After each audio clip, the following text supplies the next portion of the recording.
வெற்றியை தருகிறார், எனக்குள்ளே இருக்கிறார். என்னே ஆனந்தம், விடுதலை நாயகன். வெற்றியை தருகிறார், எனக்குள்ளே இருக்கிறார். என்னே ஆனந்தம். நான் பாடி பாடி மகிழ்வேன், தினம் ஆடி ஆடி துதிப்பேன். நான் பாடி பாடி மகிழ்வேன், தினம் ஆடி ஆடி துதிப்பேன். எங்கும் ஓடி ஓடி சொல்லுவேன், எங்கும் ஓடி ஓடி சொல்லுவேன், என் இயேசு ஜீவிக்கிறார்.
சொன்னால் எவ்வளவு பெரிய ஆனந்தத்தை கர்த்தர் நமக்கு தந்திருக்கிறார். ஹல்லேலூயா, ஹல்லேலூயா, ஹல்லேலூயா. பரிசுத்த ஆவியானவரே, உம்மை நாங்கள் ஆராதிக்கிறோம், உம்மை நாங்கள் உயர்த்துகிறோம் ஆண்டவரே. ஓ ஹல்லேலூயா. உள்ளத்தின் ஆழத்திலிருந்து நாங்கள் உம்மை ஆராதிக்கிறோம். ஓ நீர் பரிசுத்த, நீர் பரிசுத்த, நீர் நல்லவர். ஹல்லேலூயா. எங்களை நடத்துகிறவரே, இந்த உலகத்திலே உம்மை தவிர எங்களுக்கு வேறு விருப்பம் இல்லை ராஜா. ஹல்லேலூயா. இந்த வேளையில எங்களை ஆண்டவரே உம்முடைய கரத்திலே தாழ்த்துகிறோம். ஆண்டவரே உம்முடைய சமூகத்தை எங்களுக்கு முன்பதாக வைத்து உம்மை நோக்கி நாங்கள் பார்க்கிறோம் ஐயா. உங்க முகத்தை நோக்கி பார்த்தவர்கள் ஒருபோதும் வெட்கப்பட்டு போவதில்லை ராஜா. ஹல்லேலூயா. ஆமென், ஆமென். உம்மோடுதான் எப்போதும் நான் வாழ்கிறேன், உம்மோடுதான் எப்போதும் நான் வாழ்கிறேன். அப்பாயின் பலக்கரம் பிடித்து தாங்குகிறேன், அப்பாயின் பலக்கரம் பிடித்து தாங்குகிறேன். நன்றி ஐயா, நாள் முழுதும் நல்லவரே, வல்லவரே. நன்றி ஐயா, நாள் முழுதும் வல்லவரே, நல்லவரே. விண்ணிலும் மண்ணிலும் உம்மை தவிர எனக்கு யாருண்டு, இந்த மண்ணுலகில் உம்மை என்று வேறு விருப்பம் எது உண்டு. விண்ணிலும் மண்ணிலும் உம்மை தவிர எனக்கு யாருண்டு, இந்த மண்ணுலகில் உம்மை என்று வேறு விருப்பம் எது உண்டு. நீதானே என் வாஞ்சையெல்லாம், உம்மை தானே பற்றிக் கொண்டேன். நீதானே என் வாஞ்சையெல்லாம், உம்மை தானே பற்றிக் கொண்டேன். விண்ணிலும் மண்ணிலும் உம்மை தவிர எனக்கு யாருண்டு, இந்த மண்ணுலகில் உம்மை என்று வேறு விருப்பம் எது உண்டு. விண்ணிலும் மண்ணிலும் உம்மை தவிர எனக்கு யாருண்டு, இந்த மண்ணுலகில் உம்மை என்று வேறு விருப்பம் எது உண்டு. உம் சித்தம் போல் என்னை நீ நடத்துகிறேன், உம் சித்தம் போல் என்னை நீ நடத்துகிறேன். முடிவிலே என்னை மகிமையில் ஏற்றுக்கொள்வேன், முடிவிலே என்னை மகிமையில் ஏற்றுக்கொள்வேன். நன்றி ஐயா, நாள் முழுதும் நல்லவரே, வல்லவரே. நன்றி ஐயா, நாள் முழுதும் நல்லவரே, வல்லவரே. விண்ணிலும் மண்ணிலும் உம்மை தவிர எனக்கு யாருண்டு, இந்த மண்ணுலகில் உம்மை என்று வேறு விருப்பம் எது உண்டு. விண்ணிலும் மண்ணிலும் உம்மை தவிர எனக்கு யாருண்டு, இந்த மண்ணுலகில் உம்மை தவிர விருப்பம் எது உண்டு. என் உள்ளத்தின் பெருமை நீதானையா, என் உள்ளத்தின் பெருமை நீதானையா. எனக்குரிய பங்கும் என்றென்றும் நீதானையா, எனக்குரிய பங்கும் என்றென்றும் நீதானையா. நன்றி ஐயா, நாள் முழுதும் நல்லவரே, வல்லவரே. நன்றி ஐயா, நாள் முழுதும் நல்லவரே, வல்லவரே. விண்ணிலும் மண்ணிலும் உம்மை தவிர எனக்கு யாருண்டு, இந்த மண்ணுலகில் உம்மை என்று வேறு விருப்பம் எது உண்டு. விண்ணிலும் மண்ணிலும் உம்மை தவிர எனக்கு யாருண்டு, இந்த மண்ணுலகில் உம்மை என்று வேறு விருப்பம் எது உண்டு. நீ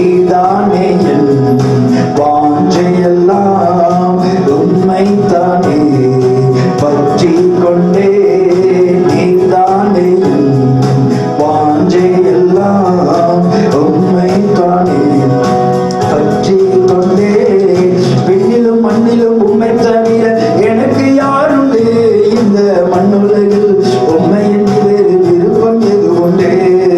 பெண்ணிலும் மண்ணிலும் உண்மை தவிர எனக்கு யாருண்டு? இந்த மண்ணுலகில் உண்மை என்று வேறு விருப்பம் எது உண்டு? உண்மை தானே நான் அடைக்கலமாய் கொண்டுள்ளேன். உண்மை தானே நான் அடைக்கலமாய் கொண்டுள்ளேன். உம்மோடுதான் வாழ்வது என் பாக்கியம். உம்மோடுதான் வாழ்வது என் பாக்கியம். நன்றி ஐயா நாள் முழுதும் நல்லவரே வல்லவரே. நன்றி ஐயா நாள் முழுதும் நல்லவரே வல்லவரே.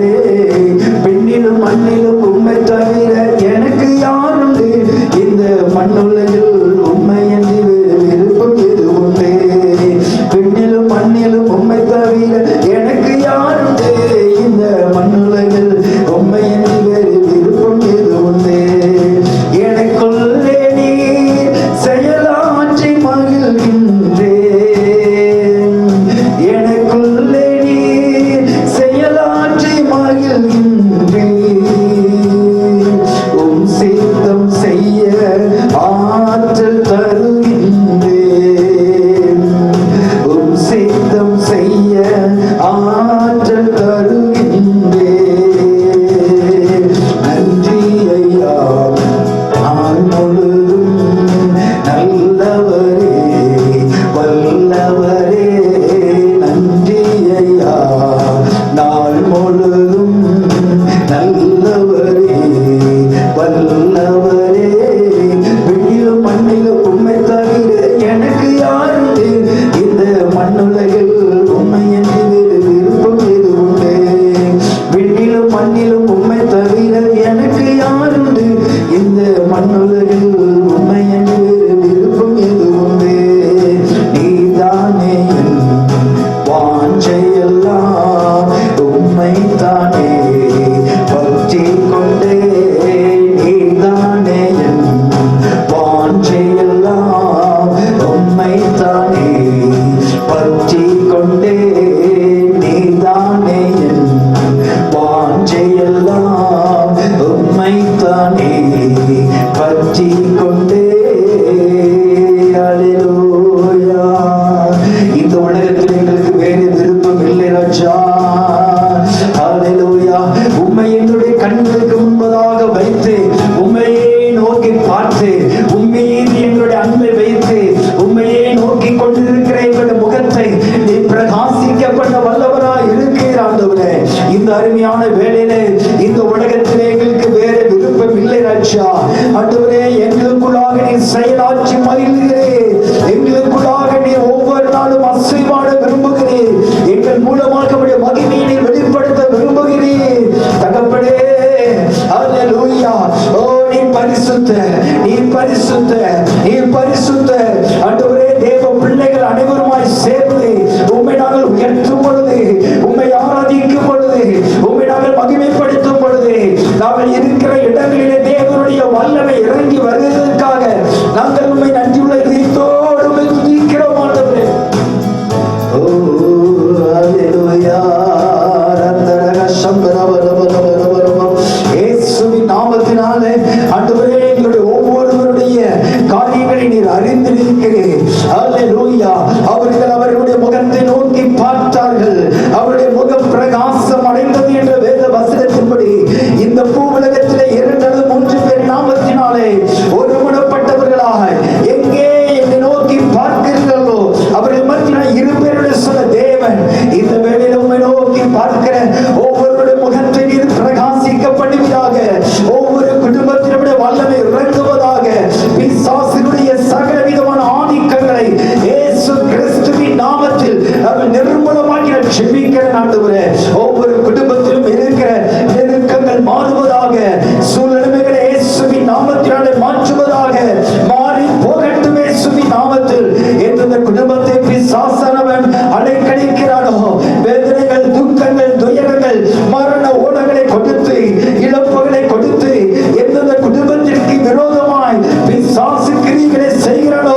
உங்க அக்கினி ஒவ்வொரு குடும்பத்திலும் கடந்து வருவதாக.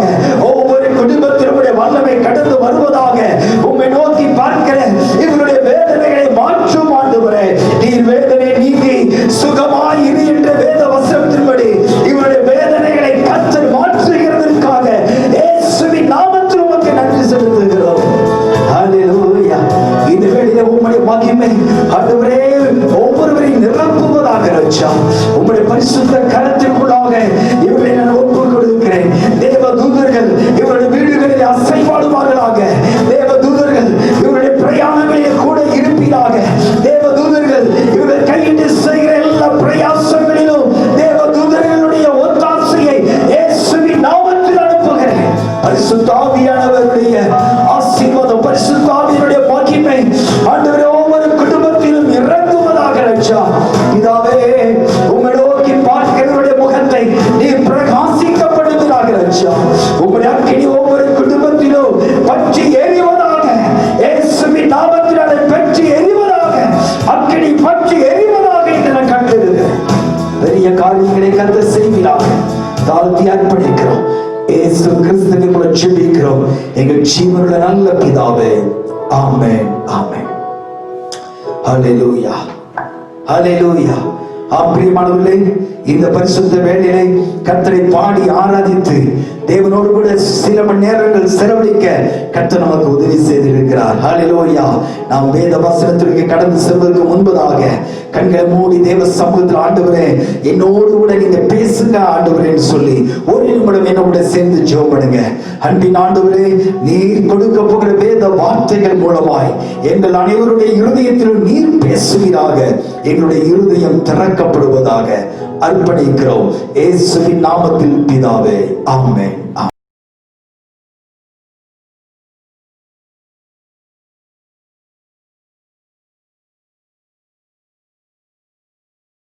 கர்த்தருடைய பரிசுத்தமுள்ள நாம மகிமைப்படுவதாக. ஹல்லேலூயா. நாம் இவ்வளவு நேரமாய் கர்த்தரை பாடி ஆராதிக்க பரிசுத்த ஆவியானவரோடு கூட சில நேரங்களை செலவழிக்க கர்த்தர் கொடுத்த கிருபைகளுக்காய் கர்த்தரை ஸ்தோத்திரிக்கிறேன். இந்த நாளிலே ஆதியாகமம் 28வது அதிகாரம் 15வது வசனத்தை நாம் எல்லாரும் எடுத்து வைத்துக் கொள்வோம். ஆதியாகமம் ஜெனிசிஸ் சாப்டர் 28 verse 15. நான் உன்னோடே இருந்து நீ போகிற இடத்திலெல்லாம் உன்னை காத்து இந்த தேசத்துக்கு உன்னை திரும்பி வர பண்ணுவேன். நான் உனக்கு சொன்னதை செய்யும் அளவும் உன்னை கைவிடுவதில்லை என்றார். ஹல்லேலூயா. அன்பான தேவஜனமே, I will not leave you until I have done what I have promised you. ஆமென். தேவன் உங்களுக்கு என்ன வாக்குத்தத்தம் கொடுத்தாரோ அதை நிறைவேற்றி முடிக்கிற வரையிலும் ஆண்டவருடைய கண்கள் உங்கள் மேல் நோக்கமாய் இருக்கிறது. இந்த வேத பகுதியிலே யாக்கோபுக்கு தேவன் கொடுத்த வாக்குத்தத்தத்தை அழகாய் நமக்கு சொல்லப்பட்டிருக்கிறது. நான் உன்னோடே இருந்து நீ போகிற இடத்திலெல்லாம் உன்னை காத்து இந்த தேசத்துக்கு உன்னை திரும்பி வரப்படுவேன். நான் உனக்கு சொன்னதை செய்யும் அளவும் உன்னை கைவிடுவதில்லை. இந்த நேரத்திலே இந்த வார்த்தையை நீங்கள் வாக்குத்தத்தமாய் எடுத்துக் கொள்ளுங்கள். நான் உனக்கு சொன்னதை செய்யும் அளவும் உன்னை நான் கைவிட மாட்டேன். ஹல்லேலூயா. பிரியமானவர்களே, தேவனுடைய வாக்குத்தத்தங்கள் கிறிஸ்துவுக்குள் ஆம் என்றும் ஆமேன் என்றும் இருக்கிறது. தேவன் யாக்கோபுக்கு என்ன வாக்குத்தத்தம் கொடுத்தாரோ அதே வாக்குத்தத்தத்தை தான் அவருடைய தகப்பனாகிய ஆபிரகாமுக்கு தேவன் கொடுத்தார். ஹல்லேலூயா. ஆபிரகாமை தேவன் அழைத்து நான் உன்னை ஆசீர்வதிக்கவே ஆசீர்வதிப்பேன் என்று தேவன் சொன்னார். ஒரு மனிதனுக்கு தேவன் என்ன வாக்குத்தத்தம் கொடுத்தாரோ அந்த வாக்குத்தத்தத்தில் இருந்து ஒரு நாளும் அவர் பின்வாங்க மாட்டார். ஹல்லேலூயா, ஹல்லேலூயா. கர்த்தருடைய நாமம் மகிமைப்படுவதாக. ஆம் தேவ ஜனமே, ஹல்லேலூயா. தேவன் உங்கள் வாழ்க்கையில எந்த காரியத்தை சொன்னாரோ அது நிச்சயமாய் நிறைவேற்றுவார். அந்த வாக்குத்தத்தம் உங்களுடைய வாழ்க்கையில கண்டிப்பாக நிறைவேறும். அந்த வார்த்தைகள் ஒரு நாளும் இந்த உலகத்திலே அது வீணாய் போவது கிடையாது. ஒரு நாளும் தேவனுடைய வார்த்தைகள் இந்த பூமியிலே சிந்தி போவது அல்ல, அது நிச்சயமாய் நிறைவேறும். ஏனென்றால் அவர் உண்மையுள்ள தேவன், அவர் சர்வ வல்லமையுள்ள தேவன். அவர் என்ன காரியத்தை உங்களுக்கு சொன்னாரோ அதை நிச்சயமாக நிறைவேற்றுவார். இந்த யாக்கோபுடைய வாழ்க்கையிலே மூன்று விதமான காரியங்களில் இருந்து இந்த வசனத்தை நாம் தியானிக்க போகிறோம். முதலாவதாக, இந்த வாக்குத்தத்தம் யாக்கோபுடைய வாழ்க்கையில நிறைவேறுவதற்கு யாக்கோபு என்ன செய்தார்? நாம் யாக்கோபினுடைய சரித்திரத்தை நாம் சற்று நேரம் பார்த்துவிட்டு நம்முடைய வாழ்க்கையை அதோடு கூட நாம் ஒப்பிட்டு பார்க்கும் பொழுது இந்த தேவன் கொடுத்த வாக்குத்தத்தங்கள் ஏன் சில வேளைகளில் நம்முடைய வாழ்க்கையில நிறைவேறாமல் அது தடை பண்ணப்பட்டிருக்கிறது என்பதை நாம் அறிந்து கொள்ள முடியும். முதலாவதாக யாக்கோபு வாக்குத்தத்தத்தை நோக்கி இந்த யாக்கோபு பயணம் செய்கிறவனாய் இருந்தார். தேவன் அவருக்கு வாக்குத்தத்தம் கொடுத்தார். அந்த வாக்குத்தத்தத்தை நோக்கி, இல்லென்றால் தேவனுடைய ஆசீர்வாதங்களை நோக்கி இந்த யாக்கோபு பயணம் செய்கிறவராய் இருந்தார். நீங்கள் ஆதியாகமம் 28வது அதிகாரம் 10ஆம் வசனத்திலே நீங்கள் பார்க்கும் பொழுது யாக்கோபு பெயர்சபாவை விட்டு புறப்பட்டு ஆரானுக்கு போக பிரயாணம் பண்ணினான் என்று நாம் பார்க்கிறோம். அவன் தன்னுடைய சொந்த தேசம் பெயர்சபாவை விட்டு ஆரானுக்கு போக அவன் பிரயாணம் பண்ணினான். அதற்கு முன்பதாக யாக்கோபு எதற்காக பயணம் செய்தார் என்று நாம் வேதத்திலே பார்க்கிறோம். தன்னுடைய சகோதரன் ஏசாவை அவன் ஏமாற்றினான். ஏமாற்றி அவருடைய சேஷ்டபுத்திர பாகத்தை வாங்கினான். தகப்பனிடத்தில் தான் ஏசா என்று சொல்லி தகப்பனுடைய ஆசீர்வாதங்களை அவன் வாங்கிக் கொள்கிறதை நாம் பார்க்கிறோம். 27வது அதிகாரம், ஆதியாகமம் 27வது அதிகாரம் 36ஆம் வசனத்திலே அவன் சொல்லுகிறார், ஏசா சொல்லுகிறார், அப்பொழுது அவன் பெயர் யாக்கோபு எண்ணப்படுவது சரியல்லவா? இதோட 2 தரம் என்னை மோசம் போக்கினான், என் சேஷ்டபுத்திர பாகத்தை எடுத்துக்கொண்டான், இதோ இப்பொழுது என் ஆசீர்வாதத்தையும் வாங்கி கொண்டான் என்று சொல்லி, நீர் எனக்கு ஒரு ஆசீர்வாதத்தை ஆகிலும் வைக்கவில்லையே என்று சொல்லி தன் தகப்பனிடத்திலே தன் ஆதங்கத்தை தெரிவித்துக் கொள்கிறார். பிரியமானவர்களே, இந்த யாக்கோபுக்கு ஈசாக்கு, அவன் தகப்பனாகிய ஈசாக்கு கொடுத்த ஆசீர்வாதம் என்னவென்றால் 27வது அதிகாரம் 26வது வசனத்தில் நான் வாசிக்கிறேன். அப்பொழுது அவன் தகப்பனாகிய ஈசாக்கு அவனை நோக்கி, என் மகனே, நீ கிட்ட வந்து என்னை முத்தம் செய் என்றான். அவன் கிட்ட போய் அவனை முத்தம் செய்தான். அப்பொழுது அவனுடைய வஸ்திரங்களின் வாசனையை மோந்து, இதோ என் குமாரனுடைய வாசனை கர்த்தர் ஆசீர்வதித்த வயல்வெளியின் வாசனை போல இருக்கிறது. தேவன் உனக்கு வானத்து பனியையும் பூமியின் கொழுமையையும் கொடுத்து மிகுந்த தானியத்தையும் திராட்சரசத்தையும் தந்தருவாராக. ஜனங்கள் உன்னை சேவிக்கவும் ஜாதிகள் உன்னை வணங்கவும் கடவர்கள். உன் சகோதரருக்கு எஜமானாய் இருப்பாய். உன் தாயின் பிள்ளைகள் உன்னை வணங்குவார்கள். உன்னை சபிக்கிறவர்கள் சபிக்கப்பட்டவர்களும் உன்னை ஆசீர்வதிக்கிறவர்கள் ஆசீர்வதிக்கப்பட்டவர்களுமாய் இருப்பார்கள் என்று சொல்லி அவன் தகப்பன் ஈசாக்கு ஆசீர்வதிக்கிறதை நாம் பார்க்கிறோம். எனக்கு அன்பான தேவஜனமே, நீங்கள் ஒரு காரியத்தை கவனிக்க வேண்டும். யாக்கோபு தன் சகோதரனாகிய ஏசாவை அவன் ஏமாற்றினான். தன்னுடைய தகப்பன் ஈசாக்கை ஏமாற்றி ஆசீர்வாதங்களை வாங்கி கொண்டான் என்று சொல்லி நாம் அநேக முறை பார்க்கலாம், பிரசங்கங்களை கேட்கலாம். ஆனால் இந்த வேளையிலே தேவன் நமக்கு கொடுக்கிற காரியம் என்னவென்றால், அவன் ஏமாற்றின காரியங்களை ஒதுக்கி வைத்து விடுவோம். அதை நாம் இப்பொழுது தியானிக்க வரவில்லை. ஆனால் மாறாக இந்த யாக்கோபு என்ன செய்கிறார் என்றால், தன் தகப்பனுடைய சேஷ்டபுத்திர பாகமும் தன் தகப்பனுடைய ஆசீர்வாதங்களும் எனக்கு தேவை என்ற ஒரு எதிர்பார்ப்பும், அதை குறித்ததான வாஞ்சைகளும், அதை குறித்ததான விருப்பங்களும், அதை குறித்ததான ஏக்கங்களும் இவருடைய வாழ்க்கையில இருக்கிறதை நாம் பார்க்கிறோம். எனக்கு அருமையான தேவஜனமே, இந்த வார்த்தையை கேட்டுக் கொண்டிருக்கிற உங்களுடைய வாழ்க்கையில நீங்கள் எந்த அளவுக்கு வாஞ்சைகளும் விருப்பமும் ஏக்கமும் காணப்படுகிறதோ அந்த அளவுக்கு தான் தேவன் உங்களை ஆசீர்வதிக்க முடியும். இந்த யாக்கோபு தன்னுடைய தாயிடத்தில் சொல்லுகிறார், ஒருவேளை என் தகப்பன் என்னை பார்த்து இது யாக்கோபு தான் என்று சொன்னால் நான் என்ன செய்வேன் என்று அவன் பயப்படுகிறான். ஆனாலும் அவனுக்குள்ளாக தகப்பனுடைய ஆசீர்வாதத்தை எப்படியாவது வாங்கிக் கொள்ள வேண்டும்.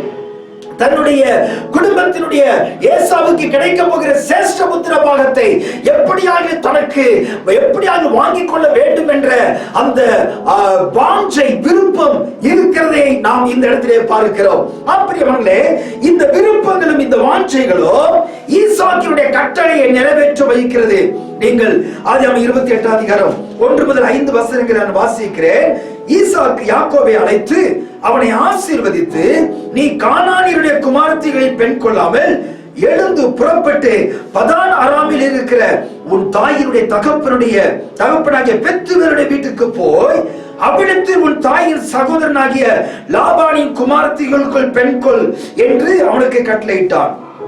சர்வ வல்லமையுள்ள தேவன் உன்னை ஆசீர்வதித்து நீ பல ஜனக்கூட்டமாகும்படி உன்னை பலுகவும் பெருகவும் பண்ணி தேவன் ஆபிரகாமுக்கு கொடுத்ததும் நீ பரதேசியா தங்குகிறதுமான தேசத்தை நீ சுதந்திரித்துக் கொள்ளும்படி ஆபிரகாமுக்கு அருளிய ஆசீர்வாதத்தை உனக்கும் உன் சந்ததிக்கும் அருள்வாராக என்று சொல்லி ஈசாக்கு யாக்கோபை அனுப்பிவிட்டான்.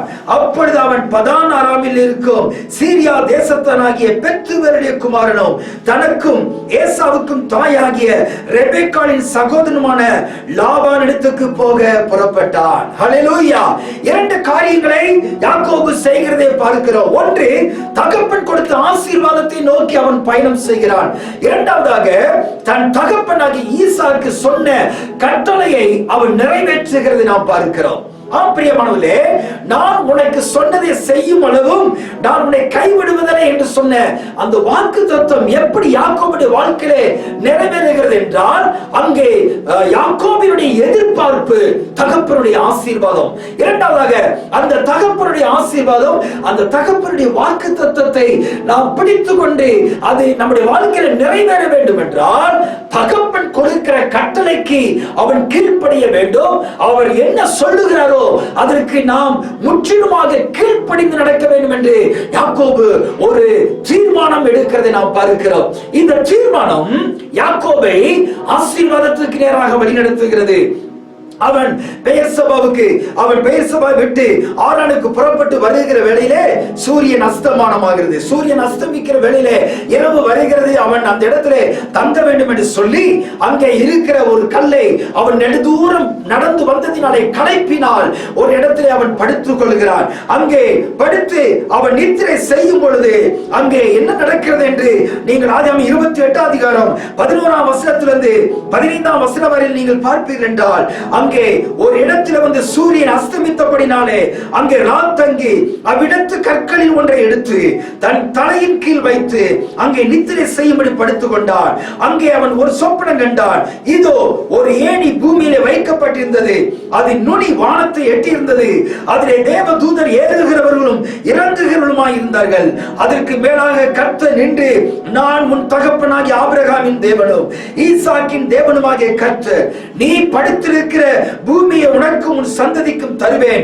உன் சந்ததி பூமியின் தூளை போல் இருக்கும். நீ மேற்கையும் கிழக்கையும் வடக்கையும் தெற்கையும் பரந்துவாய். உனக்குள்ளும் உன் சந்ததிக்குள்ளும் பூமியின் வம்சங்கள் எல்லாம் ஆசீர்வதிக்கப்படும். நான் உன்னோட இருந்து நீ போகிற இடத்திலெல்லாம் உன்னை காத்து இந்த தேசத்துக்கு உன்னை திரும்பி வரப்பண்ணுவேன்.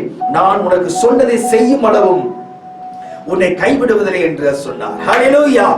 பிரியமானவர்களே, வாக்கு தத்துவங்களையும் கட்டளைகளையும் நாம் சரியாய் நிறைவேற்றும் பொழுது தற்செயலாய் நாம் போய் தங்குகிற இடம் அது தேவனுடைய வாசஸ்தலமாய் தேவன் மாற்றி தருவார். ஹல்லேலூயா. இந்த யாக்கோபு பிரயாணப்பட்டு போகிற வேளையிலே அவன் ஏதோ ஒரு சாதாரண இடம் என்று நினைத்து அந்த இடத்தில் அவன் நித்திரை செய்கிறான். ஆனால் நித்திரையிலே அங்கே தேவனுடைய தரிசனத்தை அவன் பார்க்கிறான். ஹல்லேலூயா.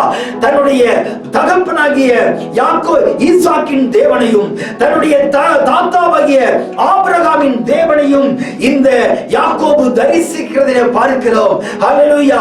ஆபிரகாம் ஈசாக்கின் தேவனுடைய சத்தத்தை கேட்கிறார்.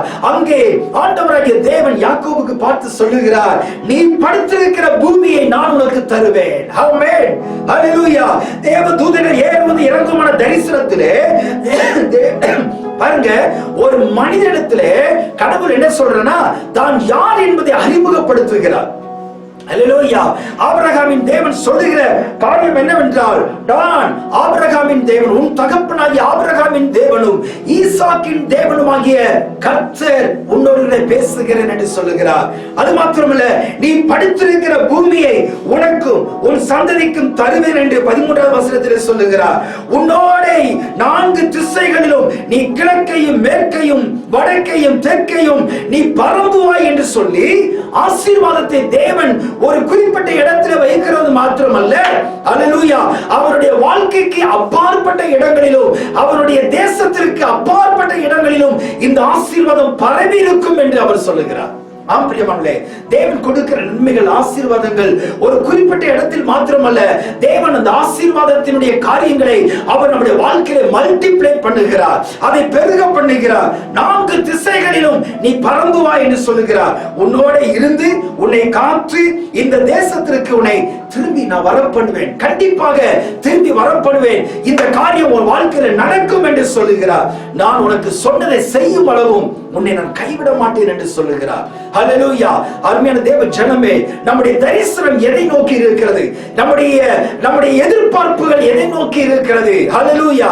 தேவன் உங்கள் வாழ்க்கையில இழந்த நன்மைகள், இழந்த ஐஸ்வர்யங்கள், இழந்த ஆவிக்குரிய ஜீவிதம், இழந்த உங்கள் ஜெப ஜீவிதம், இழந்த தேவனோடு கூட இருக்கக்கூடிய அந்த ஐக்கியம், இதெல்லாம் ஆண்டவர் உங்கள் வாழ்க்கையை திரும்ப தருவேன் என்று அவர் சொல்லுகிறார். அவர் திரும்ப தர வேண்டும் என்றால் நீங்கள் கர்த்தர் உங்களுக்கு கொடுத்திருக்கிற தரிசனத்திற்கு நேராக, தேவன் உங்களுக்கு கொடுத்திருக்கிற வாக்குத்தத்தத்திற்கு நேராக நீங்கள் நடக்க வேண்டும். அல்லேலூயா, ஆமென். இந்த வாக்குத்தத்தங்கள் நிறைவேற முடியாதபடிக்கு, இந்த தரிசனங்கள் நிறைவேற முடியாதபடிக்கு சில வேளைகளில் ஏசாவின் ஆவிகள் உங்களுக்கு எதிராக வேலை செய்யும். ஆமென். உங்களுடைய தரிசனத்துக்கு எதிராக சில இடையூறுகள் வரும். இந்த இடையூறுகளை இயேசுவின் நாமத்தினாலே நீங்கள் மேற்கொண்டு முன்னேறி செல்லும் பொழுது ஆண்டவர் சொன்னதை செய்ய அவர் ஆயத்தமாய் இருக்கிறார். மூன்றாவதாக, அந்த இடத்திலே அவன் நித்திரை முடிந்து காலையில் எழும்பின பொழுது இதிலே தேவன் வாசம் பண்ணுகிறார் என்று சொல்லி அங்கே 2 காரியத்தை செய்கிறான்.